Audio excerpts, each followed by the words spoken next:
This channel does not promote any violent, harmful, or illegal activities. All content provided by this channel is meant for an education purpose only.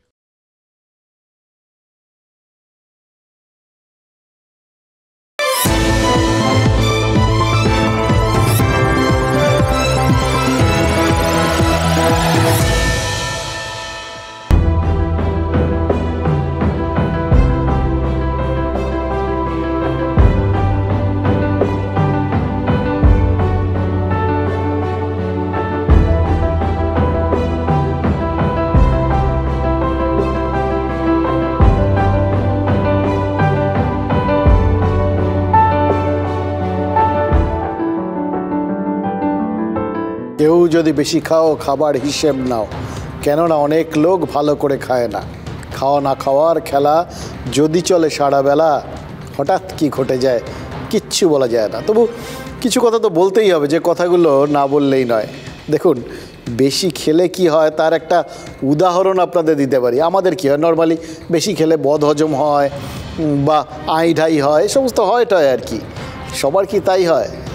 কারোর বেশি মিষ্টি খেলে diabetes হয় জানি, কিন্তু কিছু কিছু লোক আছে যাদের বোধহয় ডায়াবেটিসও ভয় পায়। এই সন্দেশখালিতেই দুর্গা মণ্ডপ বলে একটা জায়গা আছে, জানেন তো, যেখানে দুটো মিষ্টির দোকানের মালিক অভিযোগ করেছেন এলাকায় যখনই যিনি ওই পঞ্চায়েতের প্রধান হন তিনি নাকি মিষ্টি কিনে পয়সা দেন না। বর্তমান প্রধান, তার আগের প্রধান, মানে তারও আগের প্রধান, মানে মোট তিনজন পঞ্চায়েত প্রধানের বিরুদ্ধেই মিষ্টির দোকানগুলোতে কত বাকি আছে জানেন।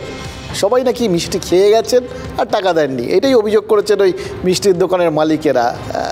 মানে ট্র্যাডিশনাল একটা ব্যাপার, কিন্তু প্রধান হলেই মিষ্টি খেয়ে পয়সা দিতে নেই। ফলে যা হওয়ার তাই হয়েছে। ওই দোকানদারদের অভিযোগ যে তাদের সব মিলিয়ে এখন পর্যন্ত প্রায় 3,86,000 টাকা, মানে প্রায় 4 লক্ষ টাকার মিষ্টি খাওয়ার ধার বাকি রয়ে গেছে। ভাবুন তো, দোকানের মালিকদের মুখে এই 4 লক্ষ টাকার মিষ্টি বাবদ ধার বাকির কথা শুনে TV9 বাংলার প্রতিনিধি তারা গেছিলেন, এই বর্তমান প্রধানকে ফোনও করেছিলেন। দুর্গা মণ্ডপের পঞ্চায়েত প্রধান লক্ষণ অধিকারী সব অভিযোগ শুনে অবাকই হয়েছেন বলে মনে হলো আর কি। তার যুক্তি হচ্ছে, দলের মিটিং মিছিল থাকলে বা পঞ্চায়েতের প্রোগ্রাম থাকলে মিষ্টিটা তারা কেনেন ঠিকই, কিন্তু পয়সা বাকি তো রাখেন না। পয়সা সব নাকি হিসেব ধরে মিটিয়ে দেন। তাহলে এই যে দোকানের মালিকেরা, তারা একেবারে খাতা খুলে পাতা দেখিয়ে একজন দুজন না, তিনজন প্রধানের বিরুদ্ধে এরকম সুনির্দিষ্ট অভিযোগ করলেন। কেন করলেন বলুন তো? আমি তো 40-42 টাকা পাবো এর আগে, সে টাকাটাও দিইনি। এখন রানিং প্রধানের 35-36 টাকা বাকি আছে। আপনার মিষ্টি দোকানে কত টাকা বাকি আছে? আমার রামকৃষ্ণ মণ্ডলের কাছে আছে 1,10,000, আর দেবুদা বাকি করে গিয়েছিল 92,000 টাকা, আর লক্ষণবাবু 96,000 টাকা।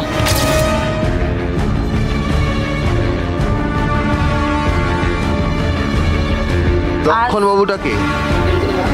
প্রধান এখন যে লক্ষণ অধিকারী যে প্রধান আছে, ওনার কাছে 96,950 হ্যাঁ ওনার কাছে টাকা চাওয়া হয়েছিল। বললো আমি এখান থেকে মিষ্টি নেইনি, আমি দুর্গা মণ্ডপ থেকে মিষ্টি নিয়েছি। নেওয়ার পর সেখান থেকে আমাদের দোকানে আর আসে না।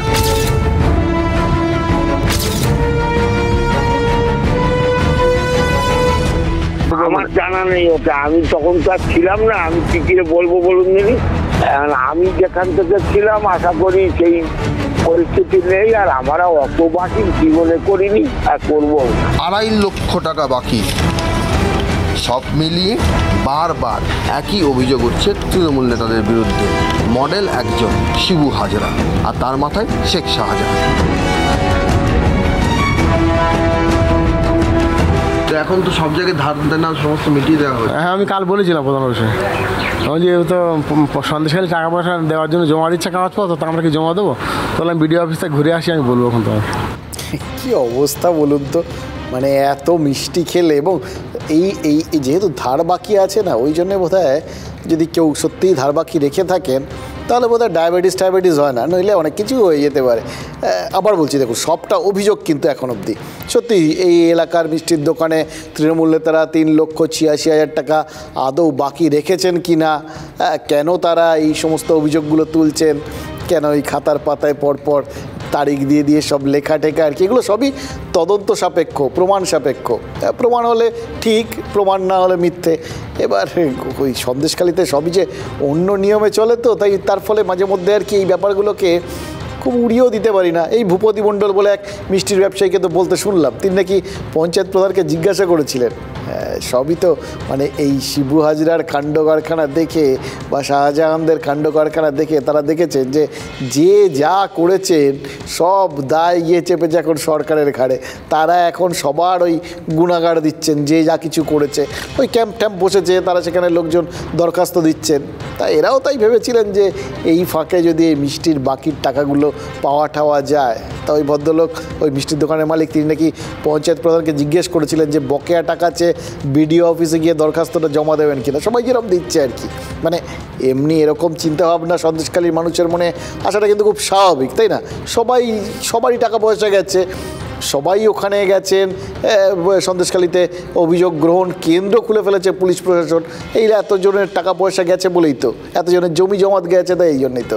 আবার শেখ শাহজাহান, শিবু হাজরা, উত্তম সর্দাররা যাদের টাকা বকেয়া রেখেছেন, তাদের টাকা চাঁদা তুলে মেটানোর প্রতিশ্রুতি দিয়ে বসে আছেন সেচমন্ত্রী পার্থ ভৌমিক।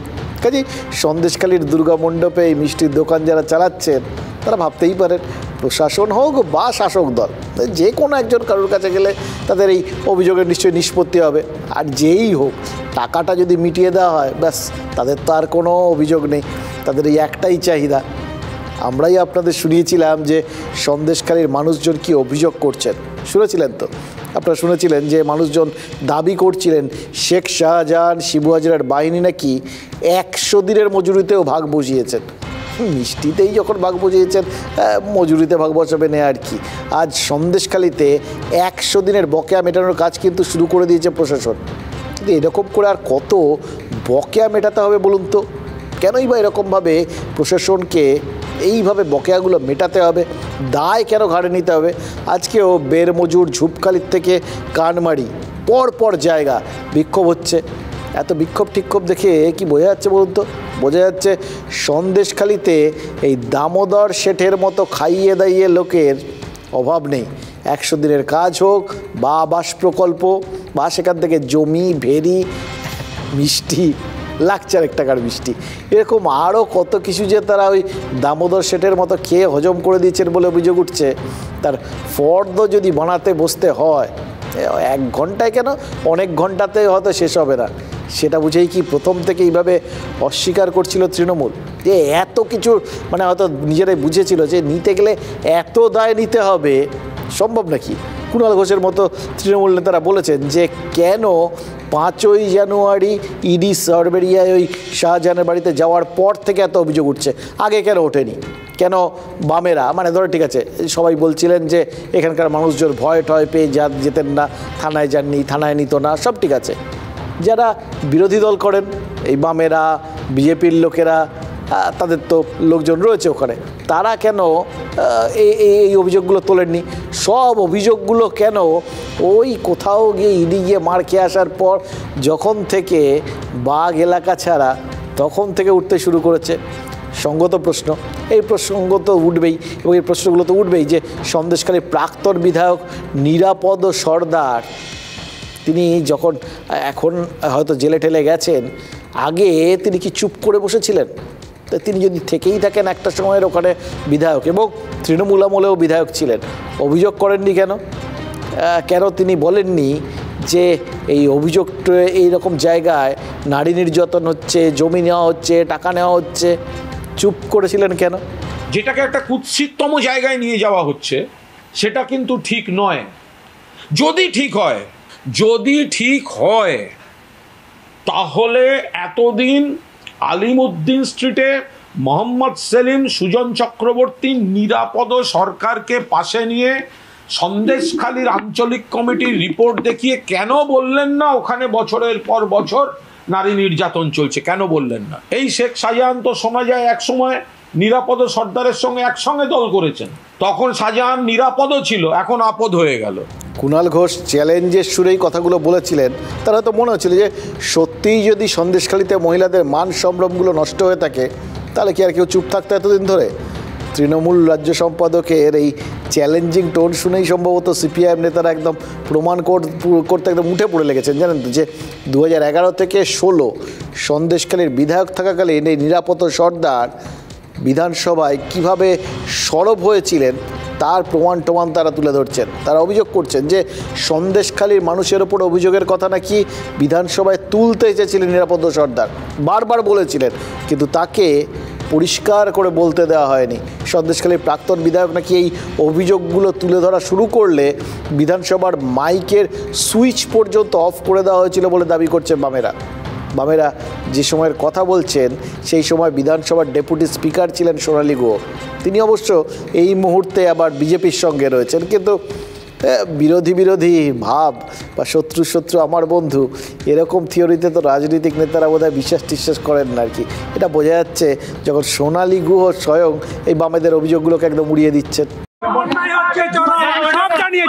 সব জানিয়েছি বিধানসভাতে, আমি জমি লুট হয়েছে সব জানিয়েছি বিধানসভায় 100 বার জানিয়েছি। 2013-14 আজকের শাহজাহানদের বিরুদ্ধে, তৃণমূলের বিরুদ্ধে জানিয়েছি, জমি লুট বিধানসভায় জানিয়েছি বারে প্রত্যেকবার যতবার বিধানসভায় আমি গেছি ততবারই আমি বলেছি, তার কোনো উত্তর হয়। আমার কাছে 2011 থেকে 2016 পর্যন্ত প্রত্যেকটা ভলিউম ছাপানো বইয়ের প্রত্যেকটা যে ভলিউম সেগুলো সমস্ত আছে 2011 থেকে 16। তা আমার সঙ্গে শুনে মনে হলো যে নিরাপদ সর্দার তো বহুবার বলেছেন, দেখি বইগুলো খুলে দেখি, এক ভলিউমগুলো খুলে দেখি, প্রসিডিংসগুলো খুলে দেখি, এবং আমি দেখলাম নিরাপদ সর্দার 2012 সাল থেকে একদম 16 সাল পর্যন্ত লাগাতার এই কথা বলে গেছেন, অনেকের নাম করে বলেছেন। এবং নিরাপদ সর্দার এই কথাও বলেছেন যে আপনারা যা করছেন ভবিষ্যতে ইতিহাস আপনাদেরকে ক্ষমা করবে না। কোনো প্রতিবাদ তারা করতে দেয়নি তো, মুখে মমতা তো লুকোপ্রাস লাগিয়ে রাখতে পেরেছিল। মমতা তো পুলিশ মন্ত্রী ছিল, আজকে যে বিজেপির নেত্রী সোনালী ঘোষ তো ডেপুটি স্পিকার ছিল। স্পিকার কী করেছে, ডেপুটি স্পিকার কী করেছে? মাইক বন্ধ করে দিয়েছে, নারী নির্যাতনের যখন কথা বলা হয়েছে উনি সর্বৈব অসত্য কথা বলছেন, সর্বৈব অসত্য কথা বলছেন। আমিও তো একটা জায়গার এমএলএ ছিলাম 20 বছর, সর্বৈব অসত্য কথা বলছেন নিরাপদবাবু। শাহজাহান তো অনেক দিন থেকেই সন্ত্রাস করছিল। নিরাপদবাবুদের কাছে আমাদের অভিযোগ যে নিরাপদবাবুরা এই অভিযোগগুলো আগে তোলেননি কেন? দেখুন এই জায়গাটায় চ্যালেঞ্জ পাল্টা চ্যালেঞ্জে কিছু জিনিস তো বেরিয়ে আসে, যেরকম গৌরাঙ্গবাবুর বক্তব্য ধরলে লিখিত পরিতভাবেই নাকি আছে যে তারা কি বক্তব্য তুলে ধরেছিলেন বিধানসভায়, এবং সেগুলো ওনার বক্তব্যটা যদি সত্যি হয় তার মানে হচ্ছে যে যতই ওই মাইকটাই বন্ধ করে রাখা হোক বিধানসভার প্রসিডিংসে কিন্তু নথিভুক্ত রয়েছে নিরাপদ সর্দারের যাবতীয় বক্তব্যগুলো। এরপর এতগুলোর পর মানে তাদের বক্তব্য তো আলটিমেটলি তাই, তারা এতদিন ধরে চিৎকার করেছেন, এতদিন ধরে এইভাবে গোটা বিষয়টাকে তুলে ধরার কথা বলেছেন, এরপরে তো তৃণমূলের না জানার কথা নয়। এরপর এরকমভাবে তাদের উল্টো চ্যালেঞ্জ করার কোনো যৌক্তিকতা নেই। আর এই তৃণমূলের না জানার তত্ত্বকে কিন্তু শুধু বামেরা নয়, চ্যালেঞ্জ করছেন সন্দেশখালীর মানুষও। সন্দেশখালীর বের মজুরের আদিবাসী পাড়ার মানুষের অভিযোগ সন্দেশখালী থানা, পুলিশ সুপারের অফিস, মহকুমা শাসকের কার্যালয়, রাজভবন, এমনকি নবান্ন পর্যন্ত সবাই নাকি জানতো এলাকায় কি হচ্ছে, জানতো সবাই, কিন্তু কেউ কিচ্ছু নাকি করেনি। এবং তাদের অভিযোগ যে শেখ শাহজাহান, তার ভাই সিরাজ বা অজিত মাইতি, শঙ্কর সর্দারের মতো ওই শাহজাহানের ডান বা হাত যারা আছে আর কি, কীভাবে তারা এলাকায় একের পর এক জমি দখল করেছে, অত্যাচার চালিয়েছে, এবং সে কথা তারা স্থানীয় থানা থেকে শুরু করে যাবতীয় জায়গায়, রাজ্য প্রশাসনের সদর দফতর, রাজভবন, সব জায়গায় সবার কানে নাকি তুলেছিলেন। এবার এই মানুষগুলোর কথা একজন তো না, অনেক মানুষ, তাদের কথাগুলো যদি সত্যি হয়, বের মজুরের মানুষ, তাহলে কেউ কিছু জানতেন না, এই তত্ত্বটা কি সত্যি ধোপে টিকবে? বিয়ালারও আপত্তি করলে বিয়ালারও অবস্থা কাইল করে দেবে। কোথাকার বিয়ালারও? আমি বিয়ালারও, আমি যা বলবো তাই করতে হবে। বসে থেকে সিরাজ, তার বাইক বাহিনী। ইনি বেরমজুরের তৃণমূল কংগ্রেস নেতা, নিজের দলের একাংশের লুটোতরাজ নিয়ে মুখ খুলেছেন আজ। সন্দেশখালী জনতা যে সন্ত্রাসের কথা বলছে তা কেন এতদিন কেউ জানতে পারেনি? প্রশ্ন তুলছে খোদ শাসকই। এই যে ওরা তো শেখ শাহজাহানের বিরুদ্ধে বারবার করে অভিযোগ করেছিল, কিন্তু এতদিন আমি ওদের একটা বাইটেও শুনিনি। ওরা যা বলেছে সব শিবু উত্তমের বিরুদ্ধে বলেছে, মানে শেখ শাহজাহানের বিরুদ্ধে কোনো অভিযোগ করেনি তো। অভিযোগ শোনা যায়নি নাকি অভিযোগগুলো চাপা পড়েছে রাজনীতির লাভ ক্ষতিতে? নেতাদের কথা আর নথির লেখায় ফারাক ফুটে উঠছে। সত্যি মিথ্যের মিশ্রণ তৈরি হচ্ছে সন্দেশখালীর নোনা জলে। 2023 অক্টোবর বসিরহাট পুলিশ সুপারকে চিঠিতে লিখেছিলেন চঞ্চলা সর্দার নামে এক গ্রামবাসী। চিঠিতে স্পষ্ট অভিযোগ জোর করে জমি কেড়ে নিয়েছে শেখ সিরাজউদ্দিন, অজিত মাইতিরা। 2023 সালের ডিসেম্বর এই চিঠিটি পাঠানো হয়েছিল মহকুমা শাসকের কাছে। শাহজাহানের ভাই শেখ সিরাজউদ্দিনের বিরুদ্ধে জোর করে জমি দখলে লিখিত অভিযোগ করেছিলেন সন্দেশখালীর গোবিন্দ সর্দার। শুধু পুলিশ সুপার বা মহকুমা শাসকই নয়, নথি বলছে অভিযোগ জানানো হয়েছে আরও উচ্চ স্তরেও। এখানেই শেষ নয়। সূত্র বলছে 2020 সালে জানুয়ারি মাসে বেরমজুরে ভুয়ো দলিল তৈরি করে আদিবাসীদের জমি দখলের অভিযোগের তদন্তের নির্দেশ দিয়েছিলেন তৎকালীন ভূমি ও ভূমি রাজস্ব দপ্তরের প্রধান সচিব মনোজ পান্ত। আদালতেও রাজ্য বলছে 40টির বেশি অভিযোগ হয়েছে গত কয়েক বছরে। অভিযোগের ভিত্তিতে পদক্ষেপও হয়েছে, কিন্তু কোনো এক অজানা কারণে সব পদক্ষেপ থেকেই বাদ গেছে শাহজাহান ও তার সাঙ্গপাঙ্গরা। গত বছরের জুলাইয়ে আদিবাসী বর্গাদারদের জমি জোর করে দখল সংক্রান্ত অভিযোগের তদন্তের নির্দেশ দিয়েছিলেন বসিরহাটের মহকুমা শাসক। মহকুমা শাসকের নির্দেশে শেখ সিরাজউদ্দিন, অজিত মাইতি, শঙ্কর সর্দারাই ছিলেন কাঠগড়ায়। সিরাজ ডাক্তার তো আমাকে ডেকেছে, নিয়ে গিয়ে ডেকে নিয়ে আমাকে এখান থেকে তুলে নিয়ে চলে গেছে। আপনি দেবেন্দ্রনাথ সরকারের নামে সই করো, আর তোমার নাম দেবেন সর্দার বলে সই করো। বিনিময়ে কিছু দেয়নি? 1000 টাকা দিয়েছিল সই করার জন্য। 10,000 টাকা দিয়েছিল। হ্যাঁ। এই নথি তো বলছে পুলিশ প্রশাসনের কাছে এখানকার বাসিন্দারা একেবারে সুনির্দিষ্ট অভিযোগ করে জানিয়েছিলেন যে শেখ শাহজাহানের বাহিনী তাস চালাচ্ছে এখানে। কেমন করে সন্ত্রাস কায়েম হতো একদা তেভাগা আন্দোলনের ভূমিতে? কেউ আজ মুখ খুলছেন, কেউ এখনো ভয়ে কাটা। এই সমস্ত জায়গা জমি জায়গা নিয়েছে, শুনুন যে বিয়ালার অফিসে মস্তান বাহিনী নিয়ে সাদের ভাইকে ভোটটা দিয়েছি, টিএমসি থেকে ভোটটা দিয়েছি আমরা, যেটা বাস্তব জিনিস। কিন্তু তারপরে কি দেখলাম একের পর এক যে অত্যাচার, নৈরাজ্য। কখনো অবাক লাগেনি যে এইভাবে একের পর এক জমি কি করে চলে যাচ্ছে? এ সম্বন্ধে কিছু বলবো না, কারণ অবাক লাগলেও এক জায়গায় আছি তো, বুঝতে পারছেন তো অবস্থাটা, আপনি বোঝেন তো, আপনারা বোঝেন তো। যেখানে ভাগের ভয় সেখানে দিনের বেলাতে সন্ধ্যে যে নামতো, এটা তো বের মজুরের বাসিন্দাদের কথায় স্পষ্ট বোঝা যাচ্ছে। আমিনের বক্তব্য শুনলেন তো, তিনি তো এটা পরিষ্কার করে বুঝিয়ে দিলেন, বললেন না কিছু, যেটুকুনি বললেন তাতে তো স্পষ্ট। বাঘ যতই গা ঢাকা দিয়ে থাকুক, আশেপাশে কোথাও ঝোপের আড়াল থেকে যে নজর রাখছে না, এটা তো তারা মাথা থেকে বার করতে পারছেন না। তারা ভাবছেন যে এই সমস্ত কিছু মিটে টিটে গেলে বাঘ আবার বেরিয়ে আসবে না তো। তৃণমূল নেতারা তার মানে যতই এলাকায় গিয়ে এদের আত্মবিশ্বাস বাড়ানোর চেষ্টা করুন না কেন, সন্দেশখালীর মন থেকে কিন্তু বাঘের ভয় এত সহজে তার মানে যাওয়ার নয়। কতটা ভয় সেখানকার মানুষের মনে গেড়ে বসেছে এখানে বুঝতে পারছেন তো। এত চেষ্টাতে এত পুলিশ, এত মিডিয়া, এত নেতা সবাই যাচ্ছেন, ভয় যাচ্ছে না। যেখানকার মানুষের মনে এত ভয়, সেখানে উন্নয়নের কি হাল দেখতে ইচ্ছে করছে না। কারণ এমনই এক বাঘের রাজত্বে উন্নয়ন তো রাস্তার ধারে দাঁড়িয়ে থাকতো। তাই জন্য বাঘের খোঁজ পেলে আমরা উন্নয়নের খোঁজও করি। সন্দেশখালীর বাঘেরা উন্নয়নকে কোথায় দাঁড় করিয়ে রেখেছিলেন সেটা কিন্তু আমাদের রিপোর্টাররা একদম প্রত্যেক দিন হাড়ে হাড়ে উপলব্ধি করেছেন, আর বাকিটা বুঝে গেছেন এই সন্দেশখালীর মানুষের সঙ্গে কথা বলে। এবার সেই মানুষগুলোর সেই কথাগুলো আপনাদের শোনাবো, যে কথাগুলো আজ না বললেই নয়।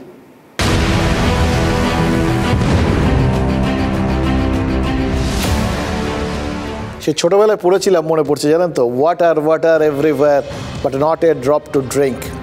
চারপাশে জলরাশি, কিন্তু খাওয়ার উপায় নেই। এই দেখুন সুন্দরবনের এই অঞ্চলটা, সন্দেশখালীর এই খালপাড়া, চারপাশে জল রয়েছে, বিভিন্ন রকম জল, অথচ খাবার একটুখানি জল পাওয়ার জন্য কি প্রাণান্তকর পরিশ্রম করতে হয় এই সন্দেশখালীর খালপাড়ার মানুষকে। তারা বলছেন যে তাদের এলাকায় উন্নয়ন নাকি ওই দুর্নীতির পাকে পড়ে হাবুডুবু খাচ্ছে। গ্রামে ফলক রয়েছে, সেই ফলকে লেখা রয়েছে গ্রামের বিকল নলকূপ সারানো হয়েছে, মানে একদম লিখিত পড়িত সার্টিফিকেট, কিন্তু তাদের অভিজ্ঞতা বলছে অন্য কথা, সেই সারানো নলকূপ দিয়ে জল পড়ে না, তাই জন্য খালপাড়ার বাসিন্দাদের রোজ পানীয় জলের জন্য নদী পারাপার করতে হয়, অন্য জায়গায় গিয়ে খাবার জল নিয়ে আসতে হয়। নলকূপ সারানো হয়েছে বলে স্থানীয় পঞ্চায়েত বা নেতারা যতই দাবি করুন, খালপাড়ার মানুষ বলছেন তাদের ওই দক্ষিণ 24 পরগনার রাধানগরী ভরসা, আর সেই জন্য কখনো বিভিন্ন রকমভাবে তারা নদী পার হন একটু একটু খাবার জল আনার জন্য। আমরা উত্তর 24 পরগনা বাসিন্দা, আমাদের জলের অনেক বছর ধরেই সমস্যা, 5 বছর ধরে জলের সমস্যা। আমরা উত্তর 24 পরগনা থেকে দক্ষিণ 24 পরগনায় নদী পার হয়ে জল আনতে যাই দুর্গা মণ্ডপ, আর আপনারা যান? আমরা যাই রাধানগর পার, রাধানগর। জলের খুব সমস্যা, জলের আমাদের নদী পার হয়ে জল আনতে যেতে হয়। কতটা সমস্যা? 4-5 কিলোমিটার দূর। কিভাবে যান? নদী পার হয়ে যেতে হয়। হাঁড়ি কলসি বোতল নিয়ে অনেক কষ্ট হবে, হাতে ঝুলিয়ে নিয়ে। যখন ভাটা সেই সময় যেতে হয়, না হয় নইলে আছে যখন জোয়ার থাকে তখন তো আমরা যেতে পারি না। দিদিকে বলো, দুটো শব্দেই ড্যামেজ কন্ট্রোল করেছিল তৃণমূল। 2019-এ খেয়াল করে দেখুন, 18টা সিট জিতে তখন বিজেপি ফুটছে, আর তৃণমূল নেতারা তাদের থেকে বেশি সিট পেয়েছেন, কিন্তু প্র্যাকটিক্যালি মুহ্যমান হয়ে পড়েছিলেন। আর তখন মানুষের ক্ষোভটাকে প্রেশার কুকারের সেফটি ভালভ দিয়ে বার করে দিতেই তারা কিন্তু এই দিদিকে বলো কর্মসূচিটা চালু করেছিলেন। বুঝেছিলেন মানুষের মধ্যে কোথাও একটা পুঞ্জীভূত ক্ষোভ রয়েছে, সেটাকে বার করে দেওয়াটা দরকার, নইলে ভবিষ্যতে আরও সমস্যা বাড়বে। সেটাই করেছিলেন তারা ওই দিদিকে বলো কর্মসূচি দিয়ে। আর সরকারি পরিষেবা দিতে আর অভিযোগ শুনতে একেবারে পাড়ার মোড়ে মোড়ে পৌঁছে গেছিল নবান্ন। সন্দেশখালীর কোনায় কোনায়ও আজ দেখেছি, জানেন তো, ওই প্রেশার কুকারের সেফটি ভালভ লাগানো হয়েছে, মানে সরকার ক্যাম্প করছে আর কি, অভাব অভিযোগ গ্রহণ করা হচ্ছে। কোথাও যদি গিয়ে ওই ভেতর থেকে সব জমে থাকা যে ক্ষোভের বাষ্পগুলো, সেগুলো যাতে বেরিয়ে যেতে পারে। আজ 42টা পরিবার তারা পাট্টাও পেয়েছে। দেখুন, যে কোনো পরিস্থিতিতেই এটা কিন্তু প্রশংসনীয় উদ্যোগ আর কি। মানুষ তো পেল, এটা তো সত্যি কথা, এটা পেলে আমরা সব সময় কিন্তু এই স্টান্সটায় সব সময় অনড় থাকি। মানুষ যদি কিছু পায়, আমার কাছে সেটা হচ্ছে সবচেয়ে খুশির মুহূর্ত, সবচেয়ে সদর্থক পদক্ষেপ। কিন্তু একটা প্রশ্ন না করে পারছি না, এই 42টি পরিবার এতদিন পাট্টা তার মানে পায়নি, কেন পায়নি? সন্দেশখালীর মানুষ কিন্তু মনে করতে শুরু করেছেন যে এই যে মানুষগুলো আজকে পেলেন, নিশ্চয়ই তারা ন্যায্য দাবিদার, তাহলে তারা এতদিন পাননি, এবার পাচ্ছেন, তার মানে নিশ্চয়ই তাদের বিক্ষোভেই কাজ হয়েছে। তাই জন্যই তড়িঘড়ি পাট্টা বিলি হচ্ছে। ভাঙা সেতুর বিকল্প হিসেবে ভালো করে বাঁশ দিয়ে সাঁকো তৈরি হচ্ছে, পাকা ব্রিজের প্রতিশ্রুতি দেওয়া হচ্ছে। তাহলে এতদিন কি হতো? কে যেন কাকে 10 বছর মুখে লিউকোপ্লাস্ট মেরে রাখতে বলেছিলেন। সন্দেশখালীর মানুষ কিন্তু নিজেদের মুখে ওই লিউকোপ্লাস্ট লাগিয়েই ছিলেন এতদিন। সেতু ভাঙে, কিচ্ছু বলা যাবে না, রাস্তা খারাপ, মুখ বুঝে সহ্য করে নিতে হবে। স্কুল বাড়িটা পোড়ো হয়ে গেছে, যে কোনো সময় ধসে পড়তে পারে, বাচ্চাদের পাঠাতে ভয় করে, পাঠাবেন না, কিন্তু বলবেন না। আপনার ছেলে মেয়ে লেখাপড়া না শিখলে রাজনীতির কিচ্ছু যায় আসে না।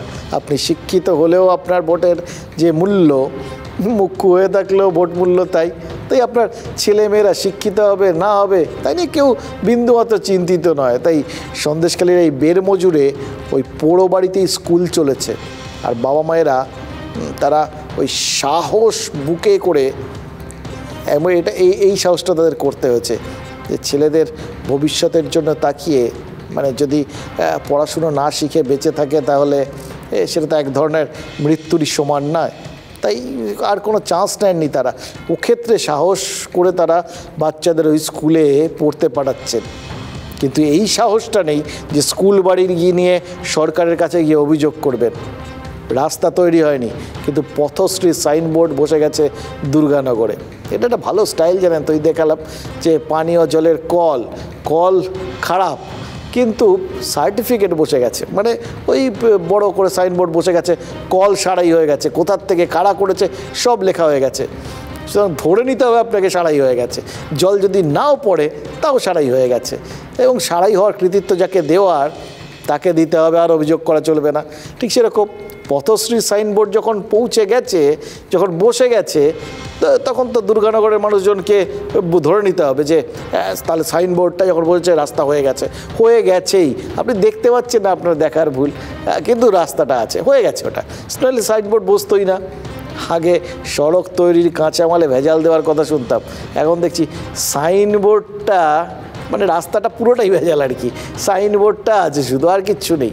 এক গাড়ি বালিও এই রাস্তায় পড়েনি, কিন্তু তাও মানুষকে ওটাকেই হাইওয়ে কল্পনা করে নিতে হবে। এবার প্রশ্ন তো মনের মধ্যে থাকে না যে তাহলে এই যে এইগুলো হয়ে গেল, কাজ টাজ হয়ে গেল, নিশ্চয়ই তো মানে টাকা স্যাংশন হয়েছিল, ইউটিলাইজেশন প্ল্যান, তারপর সেখান থেকে ইউটিলাইজেশন সার্টিফিকেট সবই নিশ্চয়ই হয়ে গেছে, তাহলে আর সাইনবোর্ডটা বসলো কোত্থেকে, তার টাকাগুলো গেল কোথায়? প্রশ্ন করা চলবে না, করলে টিকিট কেটে নাকি গুজরাটে পাঠিয়ে দেওয়া হবে। আরে সিরিয়াসলি বলছি, গুজরাট মানে ওই পরিযায়ী শ্রমিক করে তাদের ওখানে পাঠিয়ে দেওয়া হবে, বলে দেওয়া হতো টিকিট কেটে। কতটা মানে তাদের পাশে থাকার চেষ্টা বলুন তো। আরও আছে, বাড়িতে বুলডোজার চলবে, এটাও নাকি তাদের শুনতে হতো। আমরা বলছি না, আমাদের বলেছেন ওই সন্দেশখালীর মানুষই। আমাদের একটাই প্রশ্ন, সন্দেশখালীর মানুষ যদি এই ঝেঁটা লাঠি এগুলো হাতে তুলে না নিতেন, এত কথা তাদের, এত অভিযোগ এগুলো জানা যেত, শোনা হতো, অত্যাচার ভয়ে কুঁকড়ে থাকা মানুষগুলো তো মেনে নিতেও বাধ্যই হয়েছিলেন, তাই না? মুখ খুলতেন না তো। আমরা বলছি না, আমাদের ওই সন্দেশখালীর মানুষজনই বলছে। যোগাযোগের সেতু, সেই যোগাযোগের সেতু কোথাও গিয়ে এই যে ভাঙা কাঠপোলের যে যোগাযোগের সেতু, সেটা প্রতীকী হয়ে দাঁড়াচ্ছে। একদিকে এই ঝুপখালি থেকে কাছারিবাড়ি বটতলার যে বিপজ্জনক সেতু, সেই সেতু নড়বড়ে উন্নয়নের দাবি দেওয়া। বাদবাকি অভিযোগ না হয় প্রমাণ সাপেক্ষ, কিন্তু এই নড়বড়ে সেতুর তো আর প্রমাণের প্রয়োজন হয় না। এই সেতু পেরিয়ে গ্রামে ঢুকতে গিয়ে পড়ে যান স্থানীয় বিডিও, তারপরই বাঁশের বিকল্প সেতু তৈরির উদ্যোগ নেয় প্রশাসন। বিডিও সাহেব পড়েছে বলেই আজকের এই বাসের ব্রিজটা হচ্ছে। বিডিও সাহেব না পড়লে এইভাবেই থাকতো, সাধারণ মানুষ পড়ে মরতো না, কোনো কাজ হয়নি, বলেও কোনো কাজ হয়নি। সব মোটমোট ওরাই নিচ্ছে আর আমাদের ফাঁকা। আরো বলতে গেলে রুলের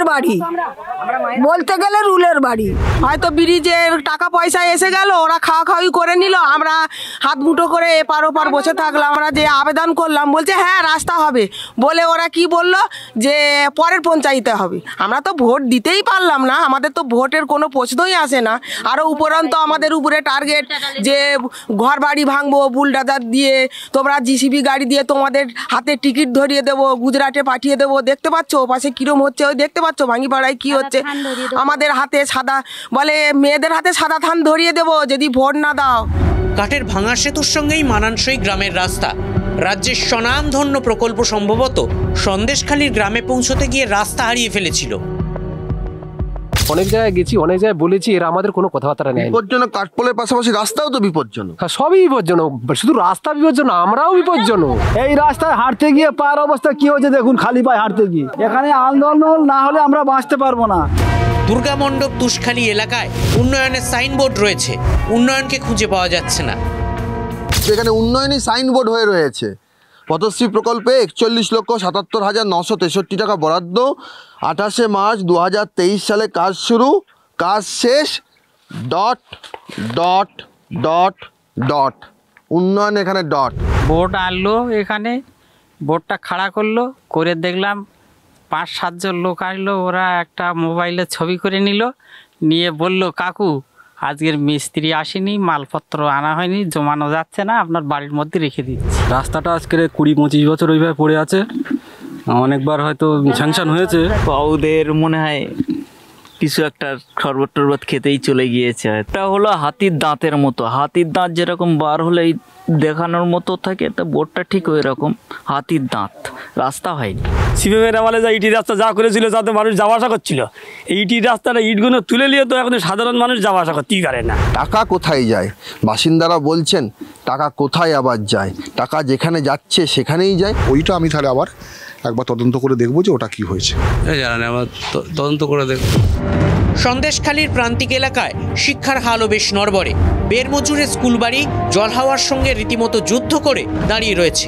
শিক্ষকরা নিজেদের চেষ্টায় একটি ঘরের সংস্কার করে পড়ুয়াদের পড়ান। ওই ঘরেই মিড ডে মিল খাওয়া হয়, আবার ওই ঘরেই পড়াশোনা। স্কুলের নলকূপ ভাঙা, মিড ডে মিলের থালায় মরচে ধরেছে, তবু পরিকাঠামো নিয়ে প্রশ্ন তোলার সাহস করেন না বাবা মায়েরা। আমরা যাব কি করে, আমাদের তো এত চাপের মধ্যে রেখেছে যাতে আমরা কাউকে অভিযোগ জানাবার আমাদের প্রচণ্ড ভয়। আর আমরা যেখানেই যাব বলবো কিছু, সেখানেই ওরা বলবে কিনা শাহজাহান শেখের কাছে যান, সিরাজ শেখের কাছে যান। ওখানে গেলে আবার ওখানে বলে কিনা কোনো কিছু হবে না। হ্যাঁ, তা সহ্য করতে হবে। আর কি করবো ভয়ে? আমাদের তো আদিবাসীর কত ভয় আছে পেটে। এখানেও শাহজাহান সিরাজের ভয়, তাই প্রশাসনিক ক্যাম্প হলেও সেই ক্যাম্পে অভাব অভিযোগ জানাতে দ্বিধা করছেন মানুষ।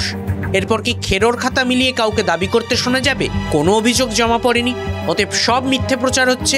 আসলে সেতু, রাস্তা ও স্কুল বাড়ি কোথাও গিয়ে কিন্তু একই বন্ধনীতে পড়বে, নড়বড়ে। আদিবাসী পোলপাড়া যে এফপি স্কুল, 4টি গ্রামের একমাত্র স্কুল, তার যে দেওয়াল, সে দেওয়ালও ক্ষয়িষ্ণু। সেখানেও শিক্ষা ব্যবস্থা নড়বড়ে। এই নড়বড়ে ছবিটাই বলে দিচ্ছে কেন সন্দেশখালিতে মা বোনেরা রাস্তায় নেমে লাঠি ঝাঁটা হাতে তাদের অধিকার বুঝে নিতে চেয়েছেন। বীরভূম হোক বা সন্দেশখালি, বাঘের এলাকা মানেই উন্নয়ন কি তাহলে স্রেফ দর্শক? সন্দেশখালির বেরমজুরের স্কুল আর সেতু দুটোই এত নড়বড়ে, একটা প্রশ্ন করতে তো বাধ্য হচ্ছি। সন্দেশখালিতে রাস্তা, পানীয় জল বা সেতুর সংস্কার বা নির্মাণ বাবদ বরাদ্দ টাকা, এই মানুষগুলো যেগুলো প্রশ্ন করছেন কোথায় গেছে? সন্দেশখালির মানুষজন যে অভিযোগ করছেন, সেই অভিযোগগুলো কি তাহলে ঠিক? শেখ শাহজাহানের দলবল কি এই টাকাগুলো সব কার্যকর করে দিয়েছে? মানে টাকাগুলো নিশ্চয়ই ইউটিলাইজড হয়েছে, নাহলে আর ইউটিলাইজেশন সার্টিফিকেট কোথায় যাবে? এবার প্রশ্নগুলোর উত্তর কে খুঁজবে বলুন তো? শেখ শাহজাহান কোথায়, এইটাই তো অনেকে খুঁজে পাচ্ছেন না এখন, এতদিন ধরে 54 দিন হয়ে গেছে। উত্তর 24 পরগনা জেলা পরিষদের একজন সদস্য, তার কোনো খোঁজ নেই, অথচ কার কোনো হেলদোল নেই, কেউ চেষ্টা করছে না খুঁজতে। আরে যে কেউ তো ব্যাপার, এটা বাঘ, তার উপরে আবার জেলা পরিষদের সদস্য, তার খোঁজ নেই। শাহজাহানের গ্রেফতারিতে তো এমনিতে আদালতের আর কোনো বাধা নেই, সেটা গত সোমবারই স্পষ্ট করে দিয়েছিল কলকাতা হাইকোর্ট। আজ আরও স্পষ্ট করে দিয়েছে আদালত। হাইকোর্টের প্রধান বিচারপতির ডিভিশন বেঞ্চ কি বলেছে জানেন? শেখ শাহজাহানকে গ্রেফতার করতে ইডি বা সিবিআই বা রাজ্য পুলিশ কারোর কোনো বাধা নেই, যে কেউ গ্রেফতার করতে পারে। প্রধান বিচারপতি আজ বলেছেন যে শাহজাহানের মতো মানুষকে গ্রেফতার করার ক্ষেত্রে রাজ্য কিন্তু তার দায়িত্বটা এড়িয়ে যেতে পারে না। আর এ নিয়ে তারা আদালত আজ অ্যাডভোকেট জেনারেলের কাছে প্রশ্নও করেছেন, শাহজাহান কোথায় সেটা কি রাজ্য জানে? আচ্ছা, আদালতের মনে এরকম হঠাৎ একটা প্রশ্ন জাগলো কেন যে রাজ্য জানে শাহজাহান কোথায় আছে? জানলে কি আর রাজ্য গ্রেফতার করতো না? এই তো 22শে ফেব্রুয়ারি অভিষেক বন্দ্যোপাধ্যায় তার ঘনিষ্ঠ মহলে নাকি বলেছিলেন বলে শুনেছি যে 10 দিনের মধ্যে শাহজাহানকে গ্রেফতার করা হবে, একবার পুলিশকে পারমিশনটা দিয়ে দাও। গত পরশু মানে সোমবার ব্রাত্য বসু আর কুণাল ঘোষ বলেছিলেন দিন 7 মধ্যে ধরা পড়বে সন্দেশখালির বাঘ। শেখ সঠিক কথা বলেছিলেন। আইনি জটিলতা এবং আদালতের নির্দেশের কারণেই রাজ্য পুলিশ এ ব্যাপারে এগোতে পারছিল না। অভিষেকের বক্তব্যের উপর ক্লারিফিকেশন দিতে গিয়ে পুলিশকে আবার অ্যাকশন নেওয়ার অধিকার ফিরিয়ে দিয়েছেন মহামান্য হাইকোর্ট। আমরা হাইকোর্টকে ধন্যবাদ জানাচ্ছি এবং আমরা দলের তরফে বলছি আমরা আশাবাদী, আমরা কনফিডেন্ট 7 দিনের মধ্যে শেখ শাহজাহান গ্রেফতার হবে। সোশ্যালি, অ্যাডমিনিস্ট্রেটিভলি এবং পলিটিক্যালি আমরা যাকে মনে করা হচ্ছে দোষী তার পাশে কিন্তু আমরা নেই, আমরা দলগতভাবে নেই, প্রশাসনগতভাবেও নেই। সেটা অচিরেই আমরা আশা রাখছি যে আগামী 7 দিনের মধ্যে ওখানে আবার শেখ শাহজাহানের গ্রেপ্তারি ঘটবে। তৃণমূল নেতাদের কথা শুনেই কি আসলে লোকজন সন্দেহ করছে? আদালত তো তাই যে এই আজকে বলে দিল যে সিবিআই, ইডি বা রাজ্য পুলিশ যে খুশি গ্রেফতার করতে পারে, এবং তারপরে জিজ্ঞেস করলো যে রাজ্য কি জানে সেগুলো কি ওই এত ডেট ফেট ধরে ধরে গ্রেফতার হতে পারে, এরকম সব প্রতিশ্রুতিগুলো দেখেই আদালতের মনে হয়েছে।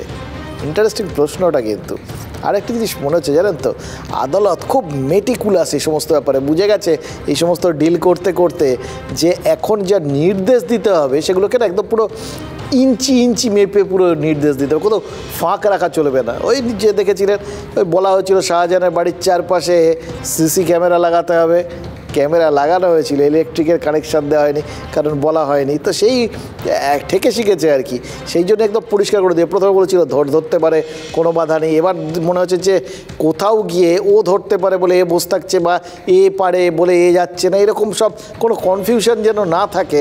আদালত একদম স্পেসিফিক্যালি বলে দিয়েছে যে কেউ গ্রেফতার করতে পারে, ইডি করতে পারে, সিবিআই করতে পারে, রাজ্য পুলিশ করতে পারে। এটা শুনে তো মনে হচ্ছে একদম সবাইকেই চাপে ফেলে দিয়েছে আদালত আর কি, কেউ কাউকে দোষ দিতে পারবে না, ও ধরছে না কেন।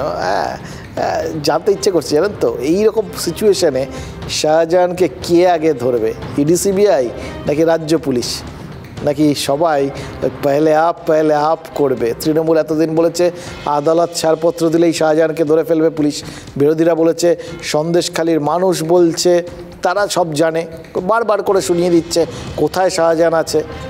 তারপরেও পুলিশ কেন গ্রেফতার করতে পারছে না? আজ শুভেন্দু অধিকারী কিন্তু বলেছেন গতকাল রাত থেকে নাকি পুলিশের হেফাজতেই রয়েছেন শাহজাহান। বিরোধী দলনেতা তিনি সোশ্যাল মিডিয়া পোস্ট একদম স্পষ্ট করে লিখে দিয়েছেন যে জেল হেফাজতে 5 স্টার সুযোগ সুবিধা মিলবে, জেলে ফোন ব্যবহার করা যাবে, এই রকম সব আশ্বাস টাশ্বাস পাওয়ার পরেই নাকি শাহজাহান পুলিশের শর্তে ধরা দিতে রাজি হয়েছেন।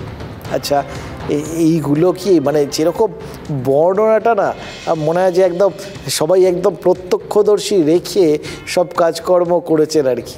আজ দুপুরে ধর্মতলায় বিজেপির ধর্ণা মঞ্চ থেকে শুভেন্দু অধিকারী আবার বলেছেন যে পুলিশ নাকি শাহজাহানকে ফলতায় রেখেছে, ফলতা থেকেই শাহজাহানকে ধরা হয়েছে, মানে সন্দেশখালীর বাঘ ধরা হয়েছে বলে নাকি দেখানো হবে। আবার এটাও নাকি ভাবনা চিন্তা চলছে যে রাজ্যের বাইরে কোথাও থেকে গ্রেফতার হয়েছে বলে দেখানো হবে কিনা, এবং তার থেকেও বড় কথা কবে গ্রেফতার হবে সেটা নিয়েও নাকি ভাবনা চিন্তা চলছে। ওই বললাম দুটো জিনিস হতে পারে আমরা যা শুনেছিলাম, এক সাপের হাঁচি বেঁধে চেনে, আর দুই সবাই হয়তো প্রত্যক্ষদর্শী, সবাই সবাইকে চেনে। শাহজাহানকে কাল রাত্রি 12টার সময় বেরমুজির জিপি থেকে কথা বলে নিয়ে আসা হয়েছে, ফলতাতে রাখা হয়েছে, এখন তিনি ফলতাতে আছেন। সিদ্ধান্ত চলছে যে এখানেই অ্যারেস্ট দেখানো হবে, উডবান ওয়ার্ডে পাঠানো হবে না অন্য রাজ্য থেকে ধরে আনা হবে, উড়িষ্যা বা ঝাড়খণ্ড থেকে। বলা হবে বাইরে পালিয়ে গেছিল চ্যাম্পিয়ন রাজীব কুমার, তার কসরত দেখিয়ে ধরে নিয়ে এলেন। কারণ আইপো বলেছেন, আইপোর আরেক মাল বলেছেন তো 3.5 বছরের জেল খেলা মাল নর্দমার কি পর্দা ফাঁস হয়ে গেছে, হরিষে বিশাল ওদের ঘরে আমাদের লোক।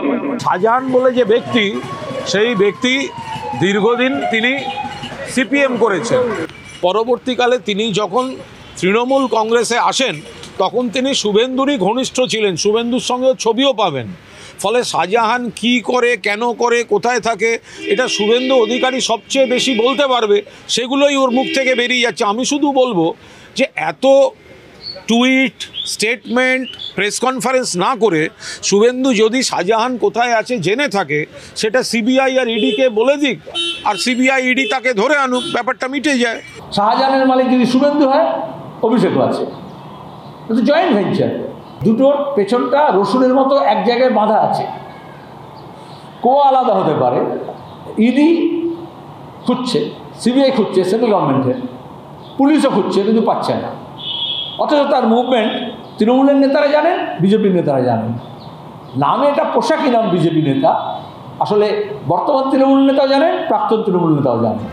এই সমস্ত রাজনৈতিক মোটামুটি চাপানুতরে হবে করে করে মোটামুটি 54 দিন হয়ে গেল, বুঝলেন তো।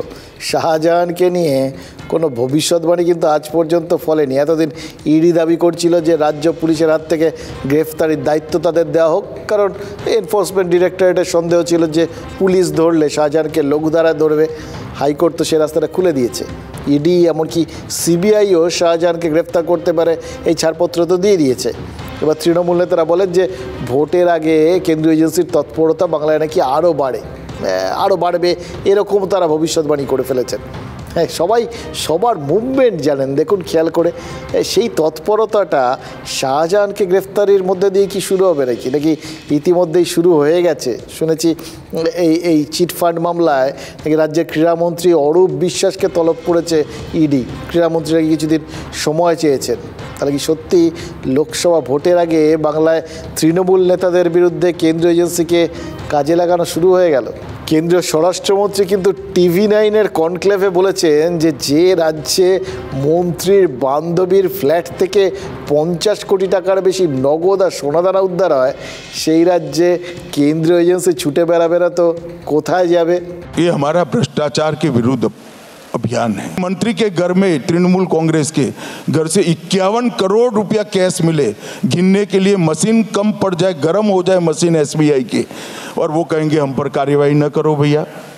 कोई भर्ती में घोटाला करेगा, कोई गाय की तस्करी करेगा, कोई कोयले का घोटाला करेगा और कहेगा कार्यवाही नहीं करो। इस देश में अदालत नहीं है क्या? अदालत में जाना चाहिए। मैं आज इस देश की जनता के सामने स्पष्ट कर देना चाहता हूं, ईडी ने जितने भी सीजर करे हैं, इसमें किसी भी पार्टी के पॉलिटिशियन पर सिर्फ 5% है। 5%, 95% सीजर ऐसे हैं जिसका पॉलिटिशियनों से लेना देना नहीं, पॉलिटिकल पार्टी से लेना देना। ये भ्रांति फैलाई जा रही है, और भ्रांति वो लोग फैला रहे हैं जो भ्रष्टाचार करना चाहते हैं, भ्रष्टाचार में आकंठ डूबे हैं, जिनका शासन ही भ्रष्टाचार कर रहा है। তোমার মহাবিশ্ব প্রভু হারায় না কো কিছু। এই চিটফান্ড মামলাও তার মানে তামাদি হয়ে যায়নি। কেন্দ্রীয় এজেন্সি কারোর বাড়ি যেতেই পারে, কাউকে ডেকে পাঠাতেই পারে, কিন্তু ডাকাডাকিগুলো ভোটের আগে হলেই বিরোধীরাও অভিযোগ করার সুযোগ পেয়ে যায়।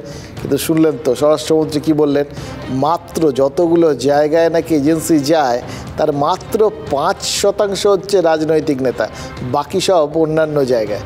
এবার এই 5%-এর মধ্যে তাহলে সিংহভাগই কি তৃণমূল?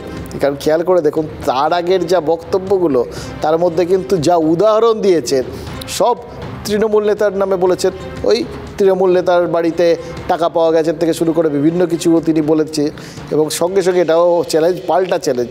ঠিক যেরকম এতদিন তৃণমূলের নেতারা সবাই চ্যালেঞ্জ করছিলেন যে কোথাও গিয়ে একবার তারা দেখিয়ে দিন এই অভিযোগগুলো আগে উঠেছে, অথবা এই একবার গিয়ে কোথাও আদালত এজেন্সির ওপর থেকে বা পুলিশের ওপর থেকে এই নিষেধাজ্ঞাটা সরিয়ে দিক, সব ঠিক হয়ে যাবে।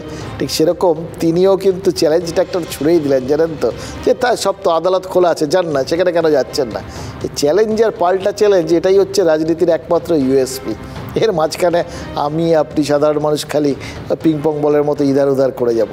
খেয়াল করে দেখুন বিরোধীদের কিন্তু অভিযোগ করার সুযোগ সবসময় কিছু না কিছু জায়গায় থেকে যায়। এই যেরকম বললেন আর কি অমিত শাহ, সেরকমই আর কি 2013 মার্চে মনমোহন সিং সরকার থেকে সমর্থন প্রত্যাহার করেছিল DMK, তখনও করুণানিধি বেঁচে। পরদিনই করুণাপুত্র স্ট্যালিনের বাড়িতে তল্লাশিতে যায় কেন্দ্রীয় এজেন্সি, সংসদে বিজেপি সোচ্চার হয়েছিল, এজেন্সির অপব্যবহারের অভিযোগ উঠেছিল। কেন্দ্রীয় স্বরাষ্ট্রমন্ত্রী P. চিদম্বরম নিজে স্বীকার করেছিলেন যে এজেন্সির পদক্ষেপে ভুল বার্তা গেছে রাজনৈতিক মহলে। ভোটের আগে এই ঝিমিয়ে থাকা মামলার ফাইলের ধুলো ঠুলো ঝাড়া হলেই না সন্দেহটা তখন জাগতে শুরু করে। আর শুধু কি চিটফান্ড কেলেঙ্কারি, ভোটের আগে আরও একটা মামলার ফাইলও তো ধুলো ঝাড়ছে কেন্দ্রীয় সরকার। এই ভোট ঘোষণার ঠিক আগে কেন্দ্র নাগরিকত্ব সংশোধনী আইন কার্যকর করে দিতে পারে। সংবাদ সংস্থা ANI সূত্রে এরকম একটা সম্ভাবনার কথা কিন্তু হাওয়ায় ভাসিয়ে দেওয়া হয়েছে। এবার খেয়াল করে দেখুন 26শে ডিসেম্বর কলকাতার সবাই কিন্তু অমিত শাহ বলে গেছিলেন CAA চালু হওয়াটা স্রেফ সময়ের অপেক্ষা। दीदी कई बार हमारे शरणार्थी भाइयों को गुमराह कर रही कि CAA होगा नहीं होगा, कानून बनाकर रुक गए। आज मैं आप सबके सामने कहकर जाता हूं, CAA इस देश का कानून है, इसको कोई रोक नहीं सकता, सबको नागरिकता मिलने वाली है। ये हमारी पार्टी का कमिटमेंट है। जो भाई आसपास के राज्यों से प्रताड़ित होकर यहां आए हैं, उनको धर्म परिवर्तन की धमकी देकर भगाया गया है, उनके सम्मान की, उनके मान की, इनकी संपत्ति की, उनके अच्छे जीवन की रक्षा करना हर हिंदुस्तानी का फर्ज है, और ये होकर रहेगा। दीदी आप चिंता मत करें। ভোটের আগে CAA কার্যকর হলে সেটা মতুয়া সম্প্রদায়ের কাছে কিন্তু এটা বড় বার্তা, কিন্তু গেলবার আইন পাশ করাতেই এত বিক্ষোভ হলো। এবার CAA নিয়ে এগোনোটা একটু ঝুঁকির হয়ে যাবে নাকি? হ্যাঁ, বোঝা যাচ্ছে। তাহলে এরকম একটা সিচুয়েশনে যখন বিজেপি এরকম একটা সিদ্ধান্ত নিচ্ছে বলে শোনা যাচ্ছে, তার মানে কতগুলো বিষয় কিন্তু বুঝে যেতে হবে যে এবার ভোটের আগে বিজেপির হাতে যে কটা তাস আছে সব তারা ফেলে দিতে চাইছে। এটা কেন, তারও অবশ্য দুটো ব্যাখ্যা হতে পারে। এক, হতেই পারে চরম আত্মবিশ্বাসী তারা ধরে নিয়েছে যে আর কিছু পুরনো প্রতিশ্রুতির দরকার নেই, আমরা পরের ভোটটা এমনিতেই জিতবো। ফলে ওই যেরকম রাজনৈতিক নেতারা ওই রইয়া দেন না, একটা স্টক থেকে বার করলেন এবছরের জন্য, আরেকটা রাখা রইল পরের বারের জন্য আর কি, বলে দেওয়া হলো কিন্তু সেটা পরের বারের জন্য তোলা রইল, এরকম। আর তারা মনে করছেন হয়তো হাতে স্টক বলটল রাখার দরকার নেই, এবারটা এমনিই জিতবো, আর এবার জিতলে পরের বার আরও নিশ্চিতভাবে জিতবো, হয়তো তার মধ্যে আরও কিছু নতুন নতুন কাজকর্ম হবে বা আর কিছু তারা মনে করছেন এমন কিছু করে ফেলবেন যে মানুষ তাদের অটোমেটিক চয়েস ভাববে, এর তাদের বাইরে ভাববেই না। তাই ধরে রাখার থেকে বাসি খাবার খাওয়ার দরকার নেই, স্টক ক্লিয়ার করে দেওয়াই ভালো। তাতে ভোটারদের কাছে অন্তত একটা বার্তা যাবে যে এই সরকার কথা দিয়ে কথা রাখে, তারও তো একটা ভরসা পরবর্তী ক্ষেত্রে কার্যকরী হবে। দ্বিতীয় ব্যাখ্যা, সিএ কি এবং কেন সেটা যেভাবে বোঝানো হচ্ছে সেই ব্যাখ্যার দিক দিয়ে দেখলে এটা কিন্তু একটা মাস্টার স্ট্রোক। এটা কি, বারবার শুনুন, নাগরিকত্ব দেওয়ার আইন, ছিনিয়ে নেওয়ার নয়, এটাই তো বারবার তারা বলছেন। এটার মধ্যে একটা ইনক্লুসিভনেস রয়েছে, নেওয়ার জন্যে, পুরোটা বাদ দেওয়ার জন্যে নয়।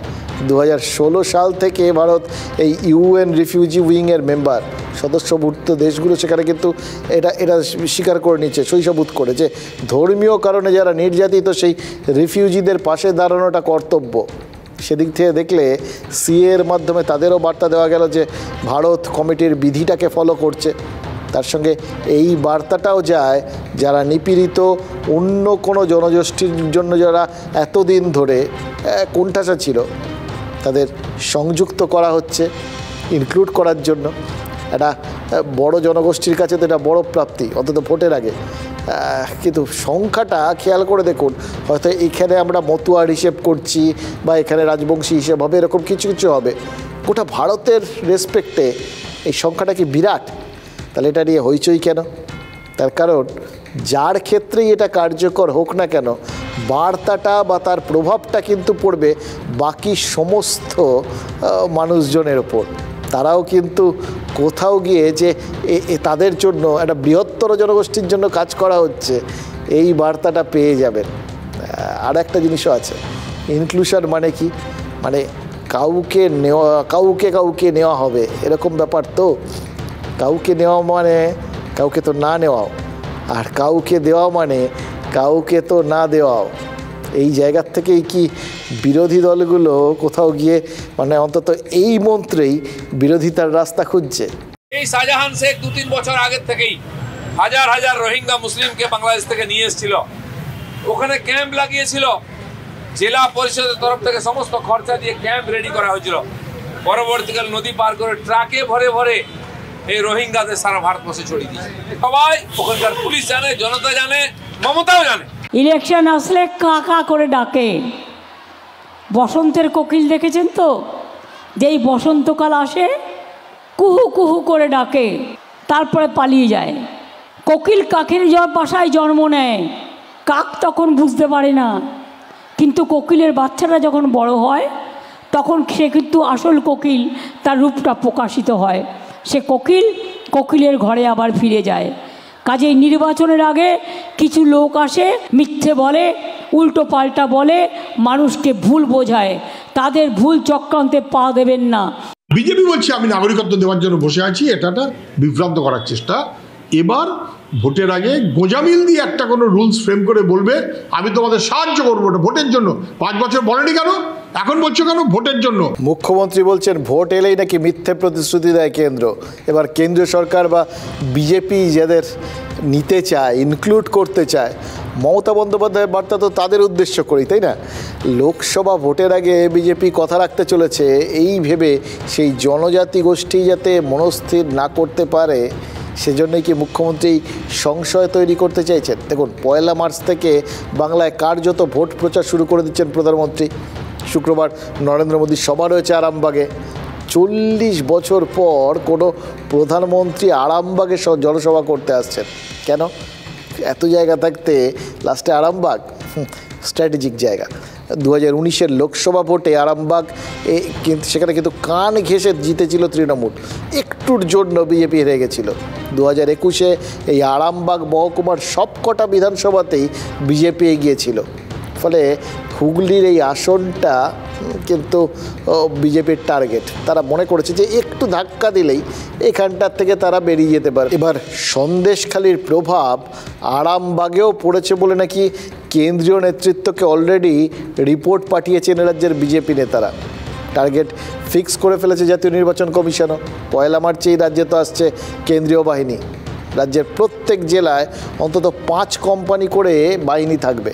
জাতীয় নির্বাচন কমিশন বলেছে ভোটারদের আত্মবিশ্বাস বাড়াতে এই ভোটের এত আগে রাজ্যে আসছে কেন্দ্রীয় বাহিনী। তবে ভোট যতদিন না ঘোষণা হচ্ছে ততদিন কিন্তু রাজ্যের আন্ডারে থাকবে এই কেন্দ্রীয় বাহিনী, মানে কেন্দ্রীয় বাহিনী এই জেলার পুলিশ সুপারদের অধীনে থাকবে।